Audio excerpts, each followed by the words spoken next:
Thank you, and it's a real pleasure to be here, particularly as somebody who came from Washington D.C. and left Washington D.C. on a day where the temperature topped 40.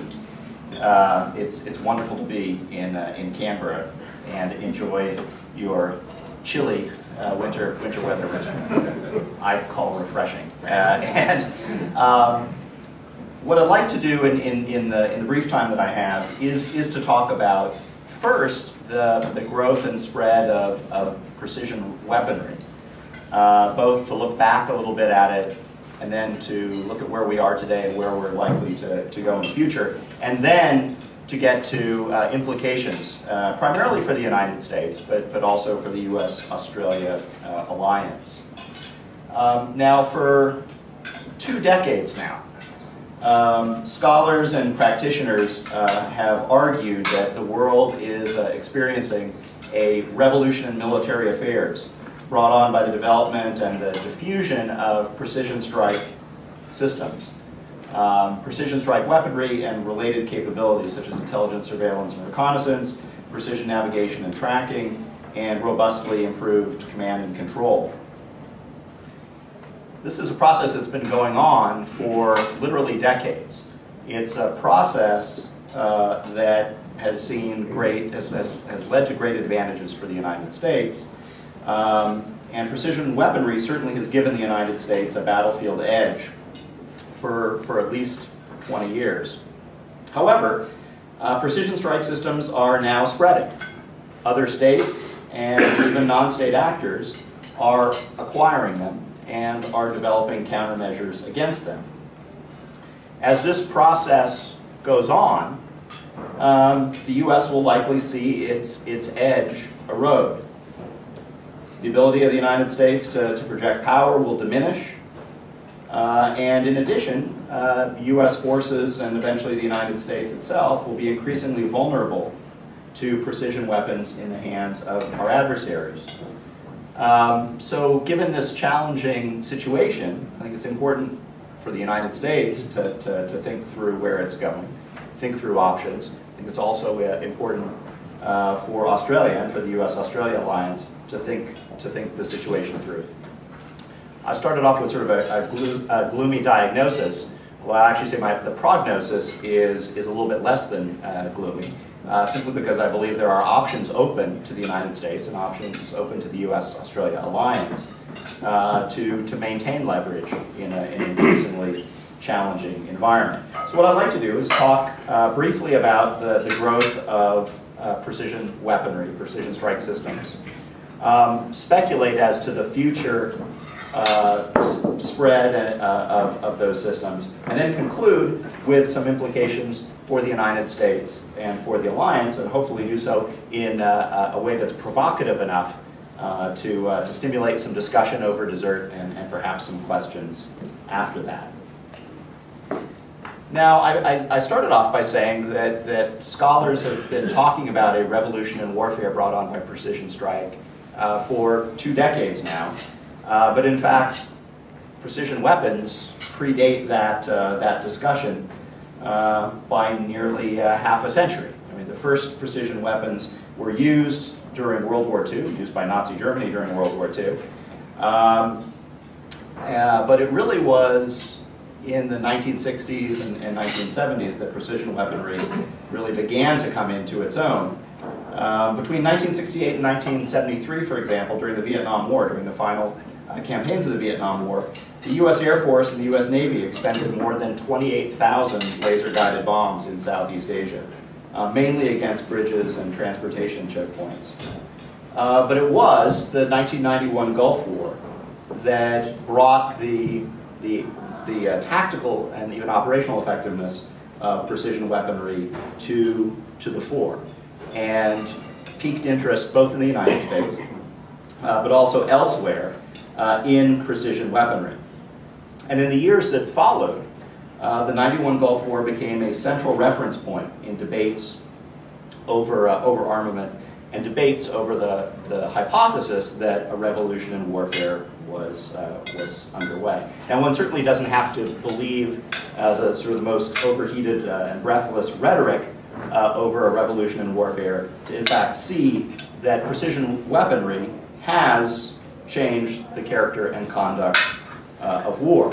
And certainly the United States, the US military, and I would say the ADF also, embraced precision weaponry in the decade that followed the '91 Gulf War.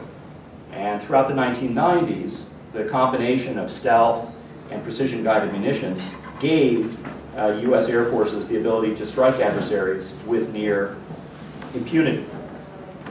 That battlefield edge, however, also caused others to seek precision weapons of their own and also develop countermeasures to precision weaponry. Now, all precision weapons aren't created equal, and I just wanted to raise an important point, which was the introduction of GPS-guided munitions in the late 1990s. Because I think GPS-guided weapons really have had a big impact for a couple reasons. One, the incorporation of GPS guidance has made what were fairly expensive weapons relatively inexpensive. Exhibit A would be the Joint Direct Attack Munition, the JDAM.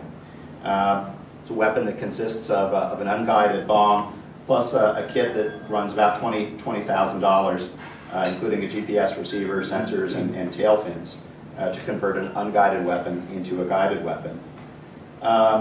It allows users of GPS GPS guided weapons to leverage the investment that the United States made, investment of billions of dollars over decades, relatively inexpensively.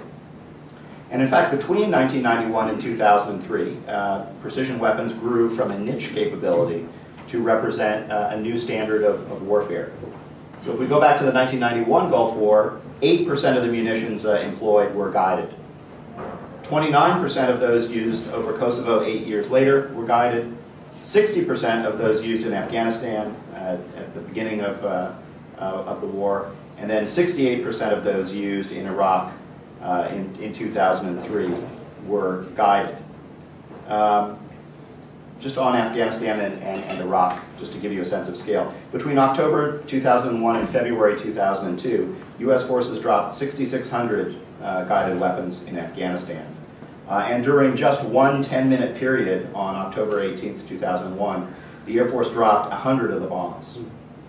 2 years later, in Iraq, US forces dropped more than 6,500 JDAMs on the march on Baghdad. So precision has become routine.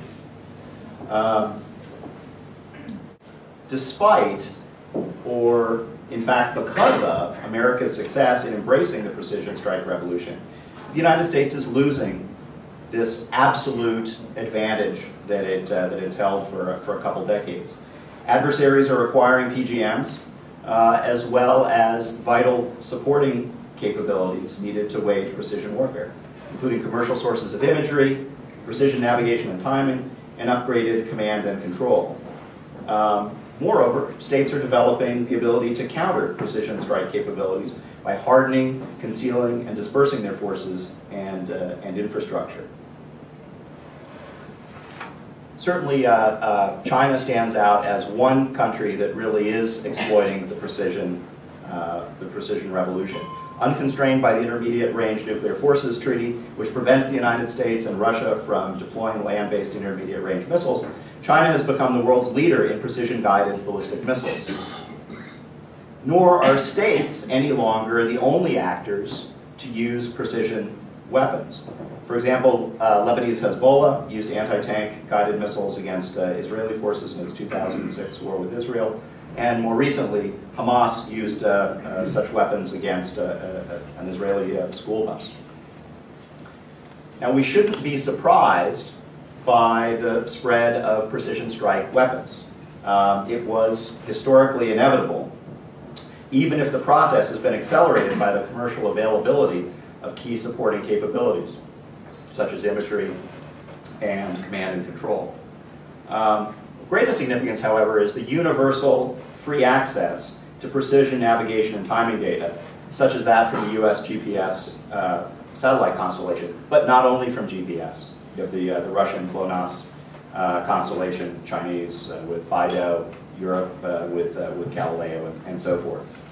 But the free access to precision navigation information means that whereas the development of precision guidance cost the United States billions of dollars over the course of decades, states and non-state actors can now strike accurately with a minimum investment.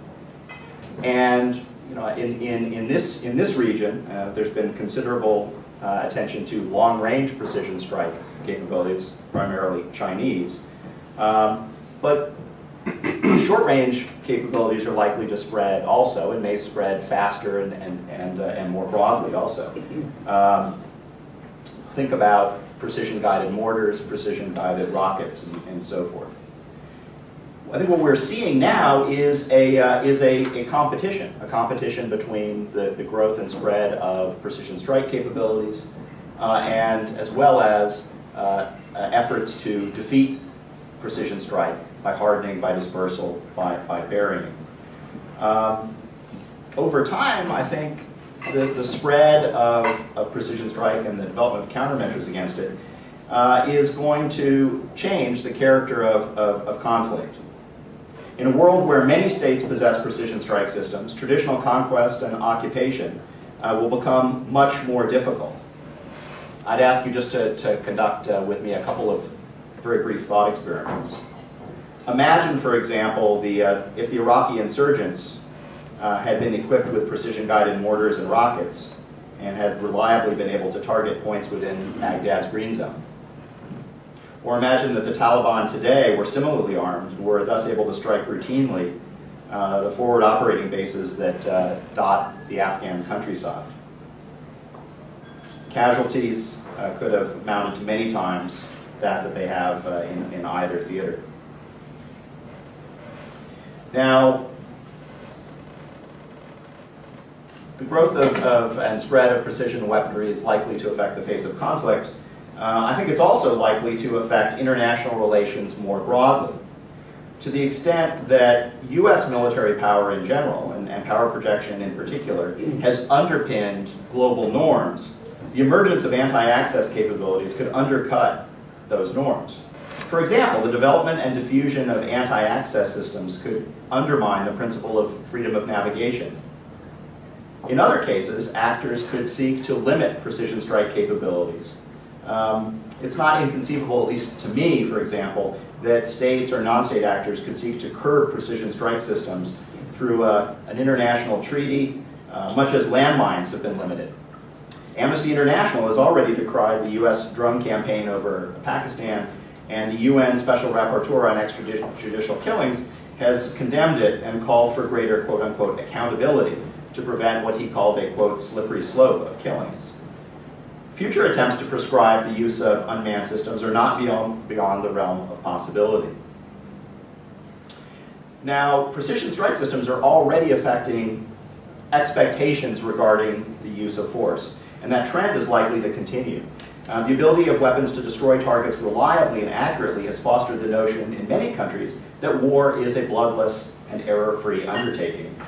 In such an environment, targeting errors are likely to be perceived as deliberate acts and are, in any event, likely to become more and more difficult to explain. Well, let me conclude by talking about some implications. The emergence of a mature precision strike regime, the spread of precision weaponry, is likely to affect US posture, including posture in this part of the world. The United States has based its defense strategy on a combination of forward-based forces and, to deter adversaries and reassure allies and friends, and the projection of power from those bases and from the continental United States to defeat foes in wartime. The spread of precision strike systems will call that formula into question. And so one of the things we need to be thinking about is how to reformulate that posture. First, US bases are increasingly under threat of precision strike systems. Some US bases in the Western Pacific are now within range of Chinese precision-guided conventional ballistic missiles. Others will likely come into range as China deploys longer range weapons. Over time, the vulnerability of these bases could undermine the deterrence of aggressors and reassurance of allies. Could, that is, unless we take steps to compensate. The threat to U.S. forward bases, in turn, could call into question the model that the United States has relied on for power projection in recent decades. Without access to ports and airfields in Saudi Arabia and across the Persian Gulf region, for example, it would have become considerably more difficult for the US-led coalition to eject Iraqi forces from Kuwait in 1991. A future campaign against an adversary armed with precision-guided missiles, rockets, and mortars may more closely resemble the Normandy invasion and Iwo Jima than the relatively unopposed attacks on Iraq and Afghanistan. Now, I use those historical antecedents from my dad's generation to make the point that the power projection is likely to be more difficult, more bloody, but not impossible. Again, we need to think through ways to adjust our posture. And let me end with 4 basic suggestions, ways to help realign U.S. posture and Allied posture to cope with an era of precision strike. The first is, I think we need to establish much more robust intelligence, surveillance, and reconnaissance networks than we have had. One of the byproducts of the precision revolution is the tremendous growth in unmanned systems, particularly unmanned aerial vehicles. And I think UAVs offer great promise to help build some robust networks to really understand the developments across broad areas, including areas such as the South Pacific and South China Sea. I also think that ISR sharing and cooperation can help provide the glue to link the United States, not just with allies, but also with friends and partners throughout the region. So one recommendation to help boost U.S. posture in the region is much more robust intelligence, surveillance, and reconnaissance sharing and with a broad base of partners, not to replace existing arrangements, but really to complement them.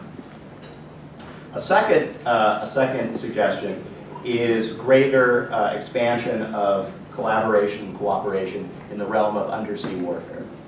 In a mature precision strike regime, in a situation where precision weapons are widely held, surface vessels, let alone fixed facilities, are likely to be increasingly vulnerable. Undersea platforms are likely to continue to be highly survivable. In addition, the United States has an enduring competitive advantage in undersea platforms, and I would hazard to include that Australia, but also Japan, among U.S. allies in the region, also have enduring competitive advantages in undersea warfare. I think it would make great sense to seek much greater cooperation in that realm and much greater collaboration. Again, not just because of military capabilities, but as glue linking us to our allies in the region. Third is the topic, and I know it's a topic of growing interest in Australia, the topic of basing. In a world where precision weapons are widely held, it makes sense to diversify U.S. bases, to not rely on a small number of large force concentrations that are increasingly vulnerable, but to diversify our posture throughout the region.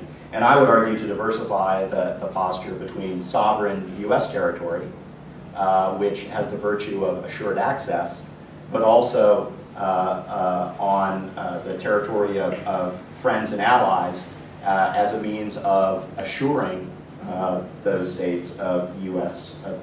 commitments. Much more work needs to be done on this, but again, I think our basing posture in our current basing posture in the region is less than optimal for an era in which precision strike weapons are likely to be more broadly held. And then finally, the whole issue of deterrence. We need to think through what deterrence looks like in a world where conventional precision strike munitions are widely held. What are the options for trying to deter their use, and what are the options for retaliating against their use? It's a rich topic, one that has not, well, the surface hasn't really been scratched, let alone explored completely. But if I'm right, and part of me hopes I'm not right, but if I am right, we're going to need to think much harder about deterrence than we have, at least in the recent past. So with that, hopefully I said some things that will generate some discussion at the tables, and I'll come back and get some questions in a little bit. Right. Thank you very much.